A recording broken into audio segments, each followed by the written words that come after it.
අම්මා වීඩියෝ කරන්නේ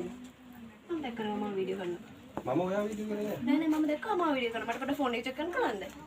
ෆෝන් එකේ තියෙන එහෙම බලන්න බෑ නෑ සර් මම දැක්කම දැන් මම අම්මා වීඩියෝ කරනවා ඉතින් මම ඔයා කොහොමද මේ වගේ ෂොප් එක මෙහෙම වීඩියෝ කරන එක මේ ෂොප් එකේ අයිතිකාරයන් විතරට එහෙම කිසිම අයිතියක් නැහැ එහෙම වීඩියෝ කරන්න ඉතින් දැන් මම ඔයා වීඩියෝ කරේ නෑ සර් මම දැක්කම අම්මා වීඩියෝ කරනවා ඔයා කොහොමද එහෙම කියන්නේ කියලා CCTV එක උනා චෙක් කරන්න පුළුවන් ඉතින් මම ඔයා වීඩියෝ කරේ නෑ මම මේ ෂොප් එකේ දේවල් වීඩියෝ කරේ මට පොඩ ෆෝන් එක චෙක් කරන්න පුළුවන්ද ඉතින් දැන් මගේ ෆෝන් එක කොහොමද ඔයා බලන්නේ මට පොඩ ෆෝන් එක චෙක් කරන්න පුළුවන්ද මගේ ෆෝන් එක එහෙම පෙන්නන්න බෑ ඔයා පොඩ චෙක් කරන්න පුළුවන්ද ෆෝන් එක ඔයාට චෙක් කරන්න ඔයා අයිතියක් මම නෑ වීඩියෝ කරේ මට පොඩක් ඒක ගැන දැනගන්න පුළුවන්ද ෆෝන් එක චෙක් කරන්න මම දැක්කම මම වීඩියෝ කරනවා මම ඔයා වීඩියෝ නෑ සර් මට ෆෝන් එක පොඩ චෙක් කරන්න පුළුවන්ද ෆෝන් එක පෙන්නන්න බෑ එහෙම මගේ ෆෝන් එක කොහොමද ඔයා බලන්නේ පොඩ ෆෝන් එක චෙක් කරන්න පුළුවන්ද ෆෝන් එක පෙන්නන්න බෑ මගේ එක මේක මගේ ෆෝන් එක ඔයා කොහොමද මගේ ෆෝන් එකක් බලන්නේ ඔයාට එහෙම කිසිම අයිතියක් නැහැ මට මම ඉතින් මෙහෙමයි මම ඔයා වීඩියෝ කරේ නෑ මම කඩේ මේ අයිටම් ටික තිබ්බා ඒක